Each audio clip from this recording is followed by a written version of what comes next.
Hello everybody, Cedric Procedure here, CRWC commentary, and we will be reviewing Friday night SmackDownish. And it's been some days. What's today? Wednesday? Something like that? It is Wednesday. It's Wednesday, so it's Liz 8, but we're going to do this anyway. So this is November 22nd edition. So Bloodline business, that starts first. So 5 members as Reed was pushed into them. So that's how many there are for Bloodline. And, you know, technically, this is the original Bloodline because it was a transfer of power. So it's still the Bloodline. It's part of the original. The others is the original members. You know, that's what that is. But just being very accurate here. But the fact that he's there, this isn't indie at all. It isn't.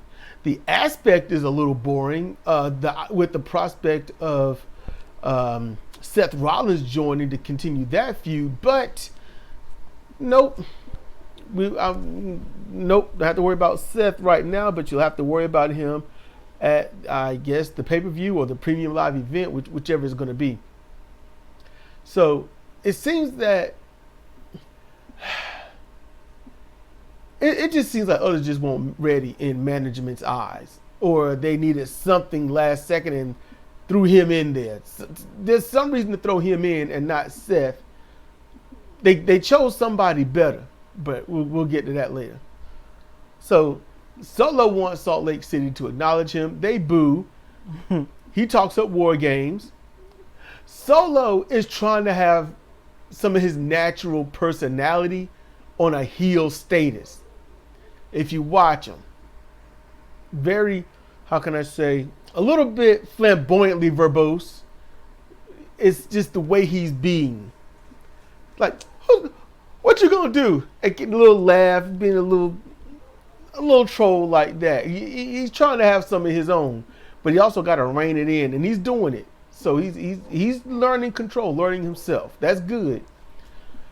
Solo says Roman isn't ready, and the evidence is the fact that Roman wasn't even in the building. And so Solo talks up the main event by stating that at the end of the night, Roman needs to meet him in the middle of that ring and accept his terms of surrender. And I was like, okay, nice. It can push those that ain't even thinking about it. But I'm like, oh, if he does surrender, you don't have War Games, you know, messed up the whole event. That's true. But I gotta say, I got God. I was thinking Michael Cole was talking his ass off, but it was his vocal doppelganger. He's returned. Because I was like, man, Cole is going off. Corey Graves and Michael Cole, I was like, okay, they got me. I accept it. So now we got Bianca Belair versus Blair Davenport versus Chelsea Green. And I understand that Davenport, the name she's going by now, she's going to get some recognition.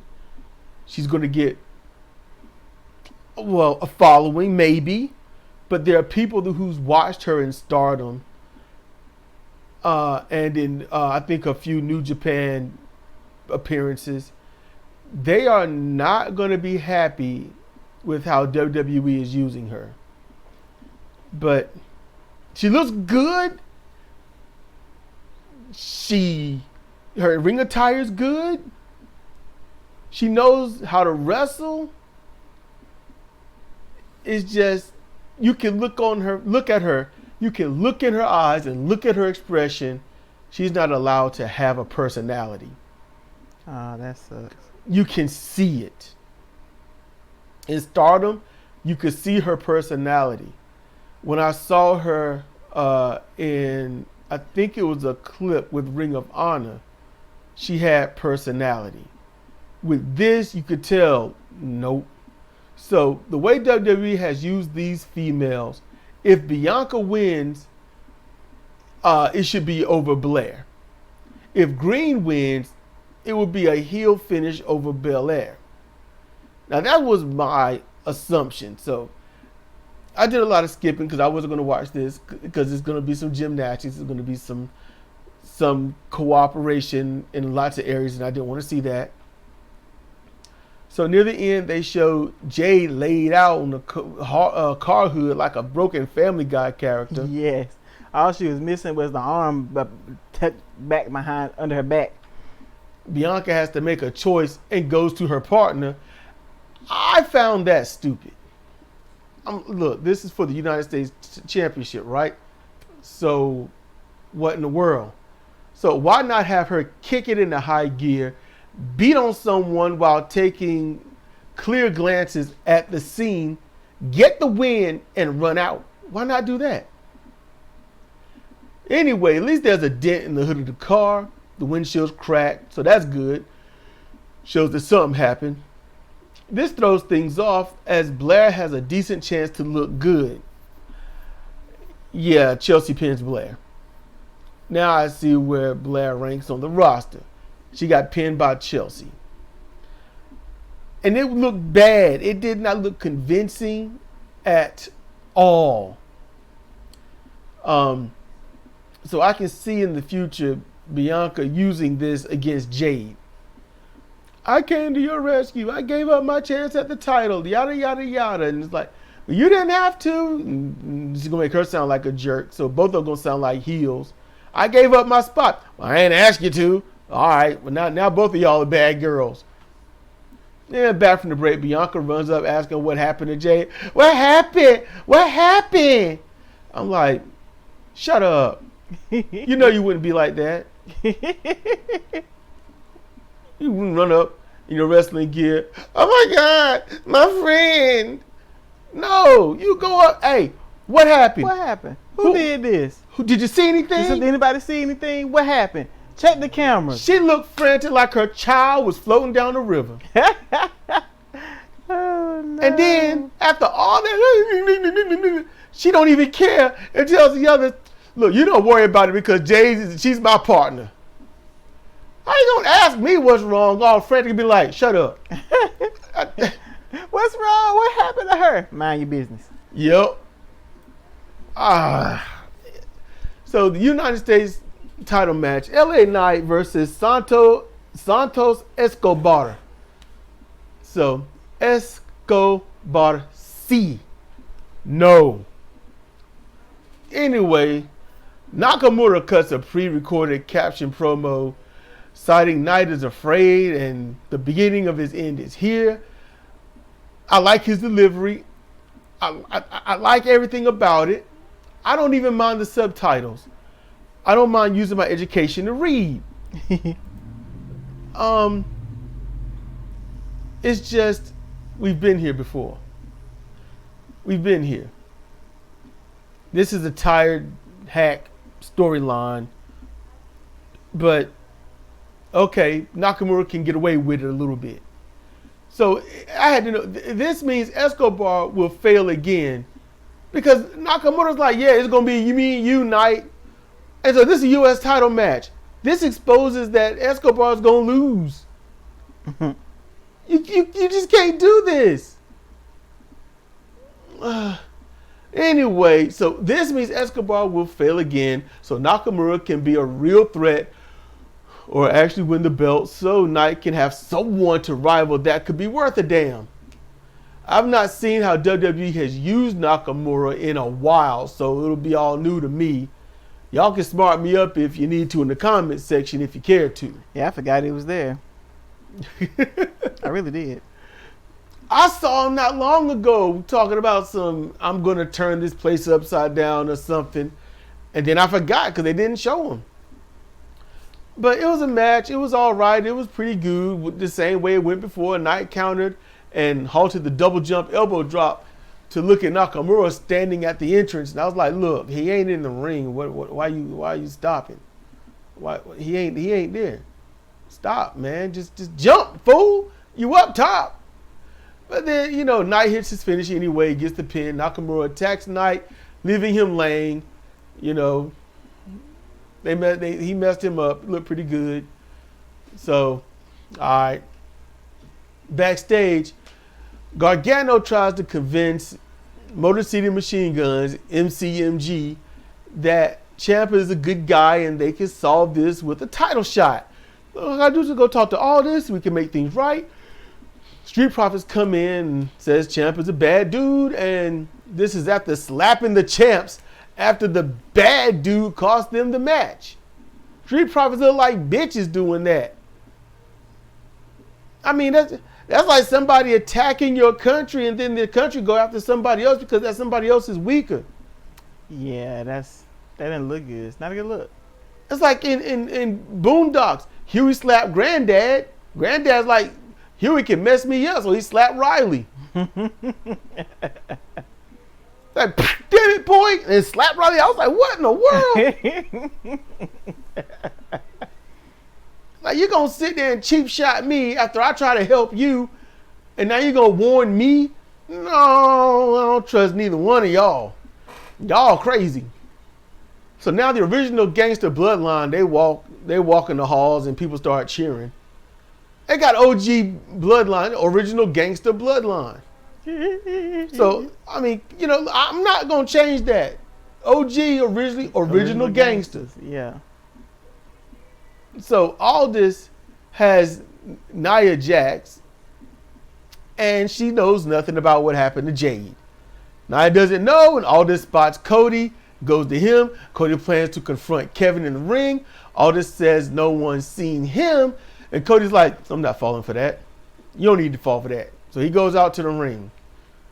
So he demands Kevin show up, and he does, but he's in the crowd. Kevin's like, I ain't going down there. Do things on my time, on the way I want to do it. So Kevin talks up Cody being spoiled, and Kevin is not giving Cody what he wants. I'm not giving you what you want just because you asked for it. Kevin tells him that that pile driving Randy was Cody's fault. And he had a good explanation. Now, I like Kevin's party tuxedo. I found it a little funny.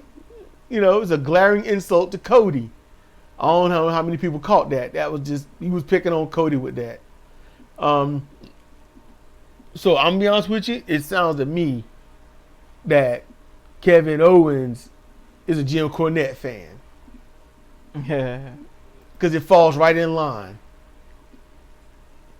So Kevin talks up fighting the bloodline for 4 years and how Reigns tried repeatedly to end his career, but he couldn't do it and he never will. Cody arrived and Kevin helps Cody fight the bloodline, who just got there and then became champion against Roman, the guy that's tried to destroy Kevin Owens. And then after everything that's been done, when Roman needs help, Cody of all people help him. Since Cody helped the man that tried to take away Kevin's livelihood, then Cody is now the villain. And I could not disagree with that. I can't disagree with that. That's good psychology for a heel. And you can see, if you go back and watch it, Cody, he was stuck. Cody was stuck. He didn't know how to come back from that. He was just, okay, look, my friend at the time, a long time ago, came up with this thing called sweeping. It was some comedy thing he was watching. This dude got knocked out. He got up, picked up a broom and started sweeping, forgetting that he was in the fight. So if something happens so bad, you got to just change the subject altogether. You've lost. It's over. It's like playing Street Fighter. You get mid-air slam, put the controller down, you're done. Just do that. You know, you just got to do that. Like Ali Sadiq. He's like, you fighting and your shoe come off, you done lost the fight. So Cody had to sweep. So Cody, he had nothing in response, and then he talks like a defensive authoritarian. I'm like, seriously, people watch all action movies and such with dictators. You know, they can get promoted against the wall, and then they blame the victim by saying the victim has only hurt him or herself. To me, it's hackneyed. I was like, Cody, you lost this verbal fight. You are done. All you got to do is tap the ground 3 times. You good. Watch Blood and Bone. Bone did it. He had to do it against the ropes and realize I'd rather lose so I could win. He leaned over, tapped the ground 3 times. There you go. So I got a question. I bet I got an answer. So, Kevin Owens went into his diatribe about fighting the bloodline for 4 years. They tried to take away his livelihood and his career. Didn't do it, never have, never will. He fought the bloodline for 4 years and failed all 4 years? Yeah, on and off fights with him. I don't think it was straight, because I was listening to Cornette for the last year and a half before Roman lost, and it wasn't like he was on their ass all day, all night. Okay. It wasn't like that. Okay. But it was on and off. It was like, I think Kevin was feuding until they found a suitable opponent kind of thing. Okay. And I'm guessing what this is working up to is Kevin and Cody for the title? Yeah. Okay.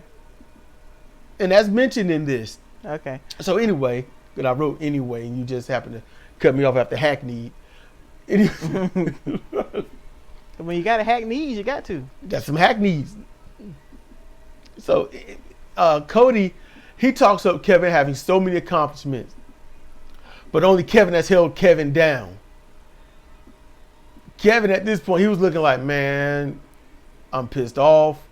He like a Tyler ready to throw a tantrum. Right. I can't blame him, because that stuff would piss me off too. Right there on the precipice of throwing himself in the floor and just hollering. And he says, because Kevin can't see and won't see what good Kevin has done. Now, there could be a lot of truth in that. There really could. Cody brings up Owens not pulling the trigger on his knee at Bash in Berlin. And if he had, all his dreams would have come true. Now, I had to pause at that point. And I had to note, well, damn, Cody. These are my notes. Well, damn, Cody. That sends the message to never take pity or mercy on you for anything. Because if anyone does, they're a fool far more than a friend. It's not easy, but be careful of what you say. That's what I had to write. Because any point now, anybody goes after Cody, oh, I hurt my knee. Oh, now I know what to break. I'm going to go after the knee. Why'd you do that? I'm trying to be the champion, man. And if this was a legit promo, right, not scripted, it was talking from the actual heart, honestly, that juncture, you'd be like, I'm going into business for myself, and you're going to tap one way or the other. Mm-hmm. So, you know, I like the promos because it makes you wonder and all this other stuff. I like what they're doing. So Cody talks up the power driver on Randy and says that the mic won't help and the promo won't do anything. So it's time to just beat this into you. So Cody names some events, even around the corner, Saturday night's main event. Somewhere, anytime, anywhere. And Kevin admits he crossed the line with Randy. And he loved Randy. But he hates Cody. And Cody's like, you don't hate me. You hate yourself. At that point, I thought, mess him up. Mess him up, Kevin. Get him. That got me pissed off. So, you know, nothing came of it. I'm like, man, you need to keep Nancy Kerrigan that boy. That's what you need to do. Tanya Harding, Nancy Kerrigan, all of that. Okay. Get the pipe, get the knee. And be like, now when you come in hobbling, what you think is gonna happen? Let's do a little Scott Steiner on that too. So, in the back, Roman learned from last week, and he sits with his crew. They in a little 5-person chair circle. He's with them, but he's in the middle. He's a leader. He's in the middle. Should be. He should be in the middle or the far end. Last week, he sat in front of them with his back to him. Oh, no. That's not cool. See? See, I thought you have, Ooh, like this man. You know, lost your You're gonna mind. be sitting in front of 4 empty chairs. Yep. See, she's saying it. So, so they look like they need someone, and they mentioned Cody, but that's shot down as old news. Sammy mentioned Seth Rollins, and that's next after Roman gives him a look. Roman gives up hope and says that, you know, the four of us, we all we need. I was like, uh-oh, he's tapping out.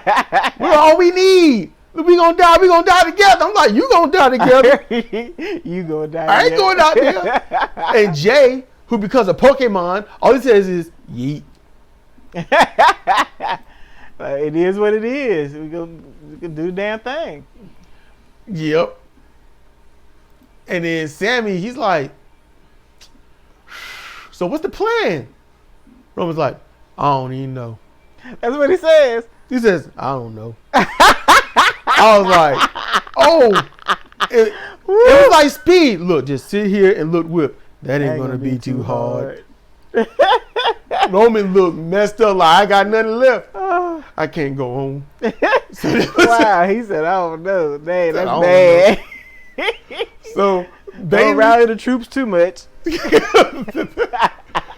And they do good. And later on you're gonna see why it's needed. So Bayley and Naomi versus other things are far more important than this. Yeah. So backstage, Cody is walking and Carmelo Hayes pipes up. Finally, someone told him about himself. He's like, excuse me? Sorry? He's like, I'm like, mid-card guy doesn't know his place in the world. Let's LOL for any outcome against Carmelo. Yeah. Carmelo stands up to him and he speaks the truth, you know, but in a heel way. He's, you know, it's like, basically spoiled and think you all that and nobody likes you. It's like, who are these people? And then Cody just gets mad and shoves him down. I snickered a little bit. Hayes got up, fired back. All this got in the way, fight blocking. Cody, he's like, you need to reevaluate your first round pick. And he's like, well, then reevaluate it then. And he walks off. I'm like, Hayes instigated that, but Hayes looked like the good guy. So, you know, and as my note says, I got ahead of myself. But I like that Hayes started it and owned up to it and didn't back down, then fired back. So I like that. It's going to be what it is. Yep. And since everybody forgot there was a women's match, so back to the women. I'm like, hey, it's not me being a jerk. WWE did this. I'm just commentating and recalling. So Tiffany Stratton and Candice LeRae, they come out. And then you're like, who they wrestling again? Bayley and Naomi. Okay. And anyone's like, those that know are like, oh, okay, all right. Those that don't, who again?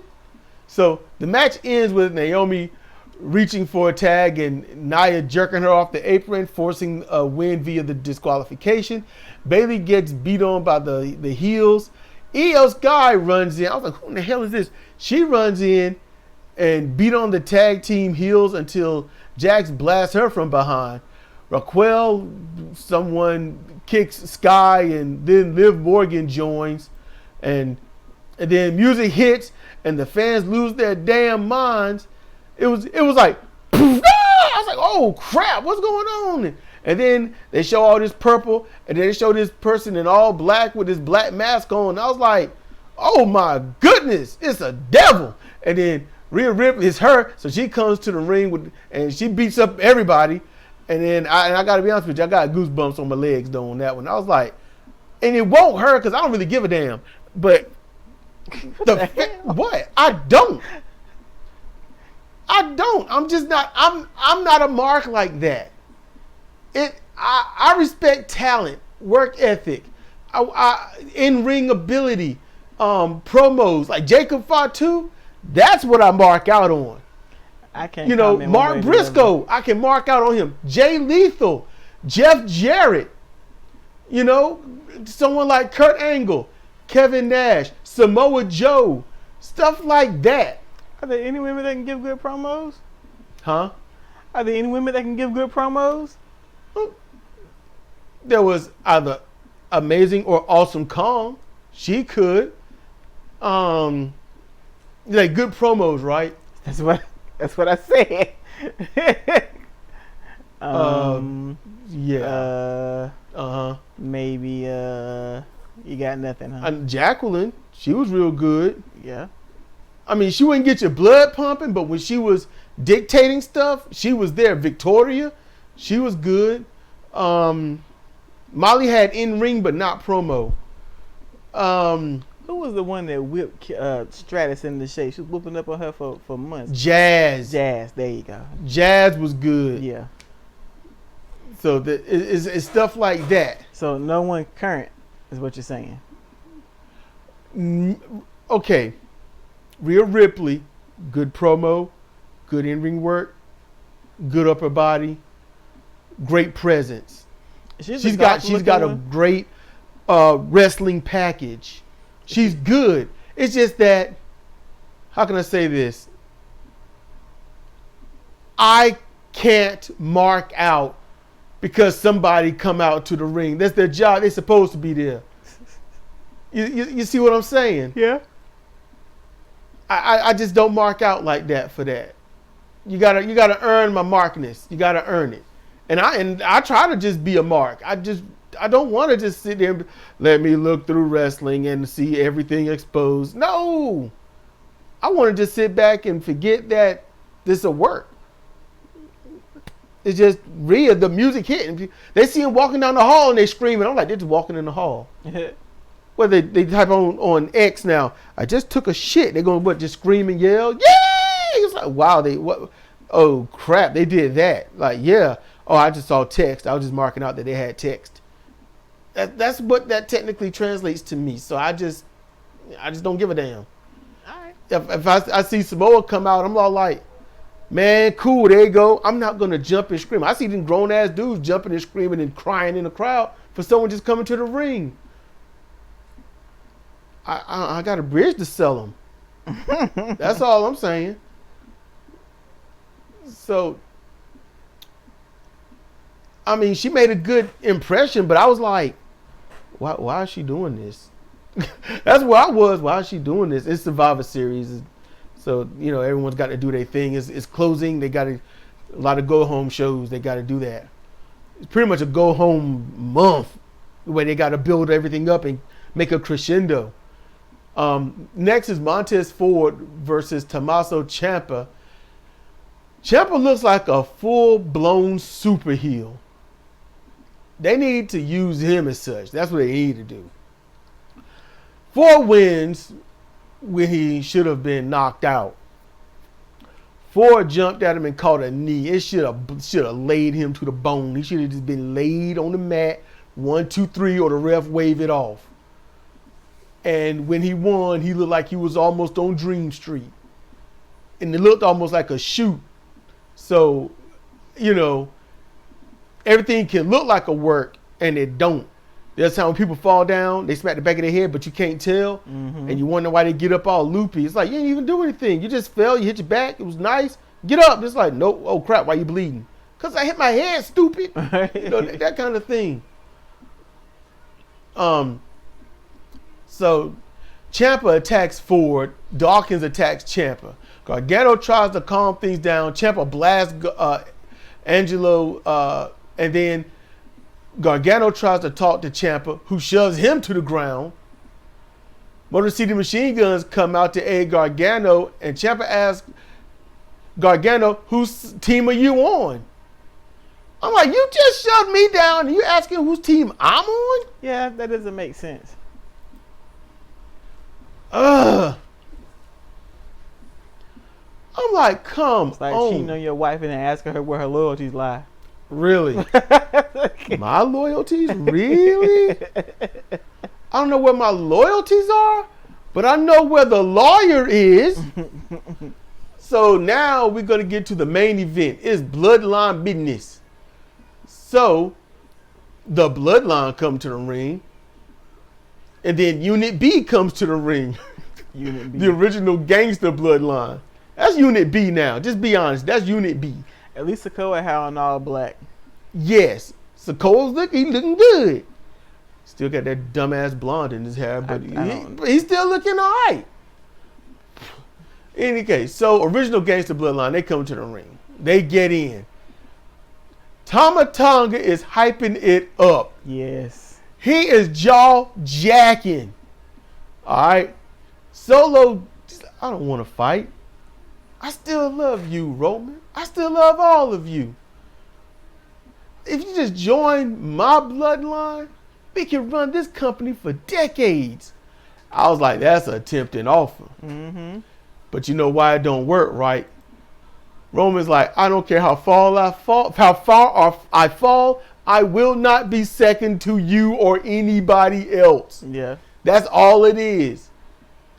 So, now, Roman was a leader. Solo is an alpha. And just to let y'all know, I'm going to give y'all a little education. The alpha isn't the one in charge. The alpha is the one in charge that takes care of their group. The alpha is usually the supreme hunter and provides. And that's what Solo is doing. He is providing for his group. That's why he's an alpha. Roman is a leader and dictator. And Jay is checking him. And Roman's got to be a baby face. Solo's an alpha. So he can't be dictator. You cannot be a dictator in a baby face. It don't work. You can be a leader in a baby face, but you can't be a dictator in a baby face. So, he's like, y'all don't have a fifth man. You don't have a wise man. Therefore, you don't have a choice. And it makes sense. He asked them to surrender themselves and join his team, or they will die where they stand. I was like, so mass murder on WWE TV? Yeah. Because you done beat him down quite a few times already. You never said it was death. Die. Because you beat him down, and then you said, we killed you last week. What you back for? See, that's how you do that. Then you've established and educated everybody dying means to get your ass beat in this ring or somewhere. No. It's been beat down after beat down. Now you're going to die in front of everybody. I'm like, that's going to traumatize 2.3 million people watching. It's going to be real bad for everybody in the arena. And this, you thought Vince McMahon was bad. Hey, Paul Levesque. Yeah, that was mass murder on sanctioned televised murder. I've heard of The Purge, but wow, dude. He's like, some people got to do what they got to do. Like, no. I guess it's gonna be what it is. But then it happened. It happened, ladies and gentlemen, and they blew the place. Blew off the woo. They were happy, and they all went with it. Ladies and gentlemen, my name is Paul Heyman. And to me, freshly, his hair's dyed. He's looking a little younger. I could see the bulge in his neck that wasn't there before. He looked a little smaller. He done dropped a little bit of weight. But the suit, as you said, black, it could be. It could be the black, because he looked a little more robust in the middle to me. He might have been. Depends on how, some people don't lose weight in the same places. Maybe he hadn't really tried, but he looked real bulbousy. He looked before. like he was going the way of Santa Claus. Stop. What? Santa Claus is smaller. Wow, okay. What he is. If Santa Claus was bigger than Paul Heyman, he wouldn't.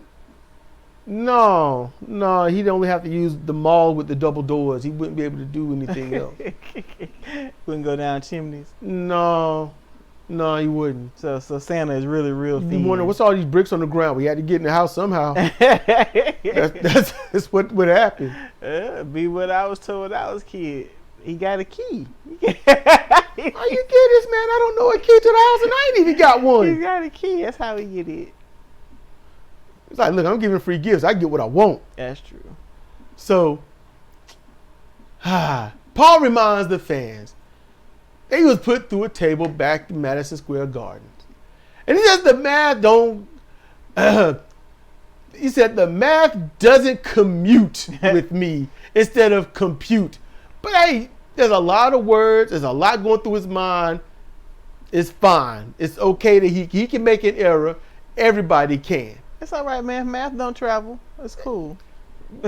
Math don't travel. It just helps things to travel. It don't travel. It ain't catching the bus. And it says the math of 4 on 5 doesn't commute. But anyways, Paul says there will be a 5 versus 5. And then music hit, they erupt. It's CM Punk. He comes to the ring, and the faces clear house. It's a fight, it's a brawl, but they win. And the fans are chanting CM Punk.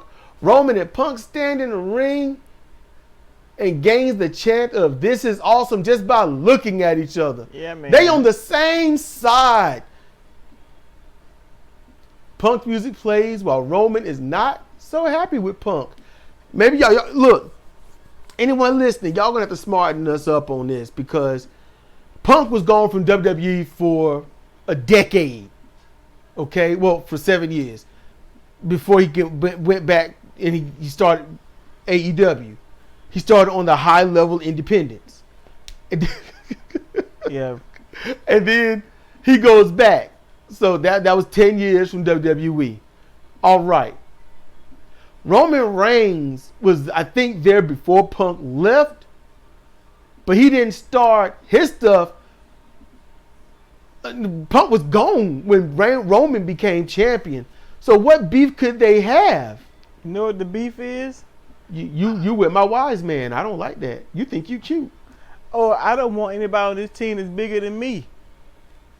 That too. Cause he got a lot of foot jabbers, and he's got the everyday man. And CM Punk is a bigger star than Roman Reigns. Yes. Or yes, no. That's debatable, honestly. That's debatable. CM Punk dyed his hair, make him look younger. He grew his hair out a little bit. Yeah, I still got a Muppet face. He ain't getting away from that. You know, a better clean shaving. So you know, Punk is doing well. Look good. I like seeing him out there. CM Punk is a bigger star than Roman Reigns. I do agree. I'm going on fan reaction because it's not debatable. When Punk goes out, he'll come out, the fans cheer, right? Then he'll do his thing. It's clobbering time, but the fans ain't with it. At least not yet. Roman comes out, man, it's cheer and then silence as they acknowledge him. I'm just saying, 4 years of getting zero acknowledgement, and now the fans told everybody, what does it look like when you are acknowledged? CM Punk can pop the fans anywhere on this planet. You're gonna just stay quiet, huh? That's what I said. I mean, I don't need to say anything more. Cause you saying that, I'm like, what you gonna follow it up with? Like, just there's nothing that needs to be followed up with. He can pop the fans. You think Roman can't? If Roman is not gonna move a true Ring of Honor crowd. He's not. Why you say that? Because there's no substance there for a true Ring of Honor crowd in Roman Reigns. Because he's not their people. He's a product of WWE. It's the difference between a product of WWE and somebody like CM Punk or somebody like Samoa Joe. It's a difference. I see what you mean. I see exactly what you mean. But, yeah, Roman's got world star power. CM Punk got world star power, but he also got independent star power as well. That makes a difference. Anywhere he can go to Japan, star power. Mm-hmm. I see what you mean. I've crapped on CM Punk a lot, and I probably will in the future, but that is undeniable. All right. What do y'all think? Who do you think the bigger star is, Roman or CM Punk? You know? Who do you think the biggest star is? I think it's the sun. Honestly, just be real about it. I'll try to do a poll and see what y'all say. Put the sun on it too. In the sun, I'm gonna do that just for the love. And look, we're gonna see how people voted in the 2024 election. Because you're gonna see what happened. It'd be like, what company is the sun with? I bet you somewhere there's a wrestler named The Sun. I ain't seen him wrestle. He must be on the indie. There's gonna be someone named The Sun. Someone will be named The Daughter. It's like no stupid. It's not SON. It's SUN. The Sun. well, it's not DAUGHTER. It ain't daughter like that. It's DAWTER. It's daughter. That's what. No, it's the sun. They gonna try. Give up light, provider of warmth.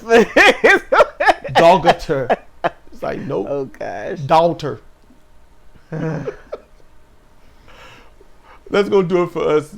So look, this has been Cedric and Cedric for CR Wrestling Commentary Friday Night SmackDown-ish. And with that, we want y'all to be cool, be chill, be safe, and we'll see you next time.